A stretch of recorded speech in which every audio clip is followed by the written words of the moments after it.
+1 ക്ലാസുകൾ ഇന്ന് ആരംഭിക്കാനിരിക്കെ മലബാറിലെ സീറ്റ് പ്രതിസന്ധിയിൽ പ്രതിഷേധം ശക്തമാവുകയാണ്. SFI പ്രഖ്യാപിച്ച മലപ്പുറം കളക്ടറേറ്റ് മാർച്ച് ഇന്ന് നടക്കും. സർക്കാരിനെ സമ്മർദ്ദത്തിലാക്കി സമരം കടുപ്പിക്കാനാണ് സമസ്തയുടെ നീക്കം. മലപ്പുറം വിദ്യാഭ്യാസ സംരക്ഷണ സമിതി രൂപീകരിച്ചാണ് സമസ്തയുടെ സമരപ്രഖ്യാപനം. +1 ക്ലാസുകൾ ആരംഭിക്കുന്ന ഇന്ന് ആഞ്ഞടിക്കുന്ന പ്രതിഷേധത്തിലാണ് വിദ്യാർത്ഥി സംഘടനകൾ ഒരുങ്ങുന്നത്. സർക്കാരിനെ പ്രതിരോധത്തിലാക്കി SFI പ്രഖ്യാപിച്ച മലപ്പുറം കളക്ടറേറ്റ് മാർച്ച് രാവിലെ 10 മണിക്ക് നടക്കും. SFIയുടെ മാർച്ച് സർക്കാരിനെ വലിയ തോതിൽ സമ്മർദ്ദത്തിലാഴ്ത്തിയിട്ടുണ്ട്.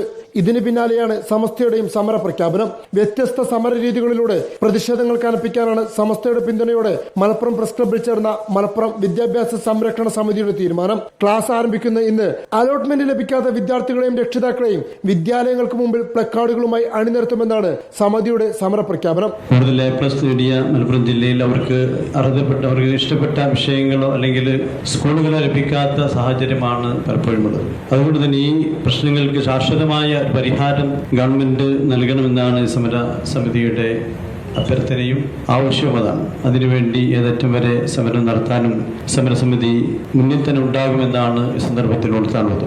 സീറ്റ് പ്രതിസന്ധിക്ക് പരിഹാരം കാണാതെ ക്ലാസുകൾ ആരംഭിച്ച സാഹചര്യത്തിൽ വരും ദിവസങ്ങളിലും പ്രതിപക്ഷ പ്രതിഷേധങ്ങൾ കനക്കും.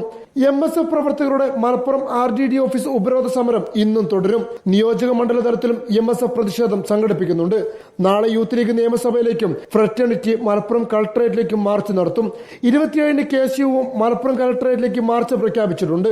വിദ്യാർത്ഥി സംഘടനകളുമായി നാളെ തിരുവനന്തപുരത്ത് വെച്ച് വിദ്യാഭ്യാസ മന്ത്രി നടത്തുന്ന ചർച്ചയും നിർണായകമാകും. Reporter Ashkar Ali Karimba, in Reporter, Malappuram.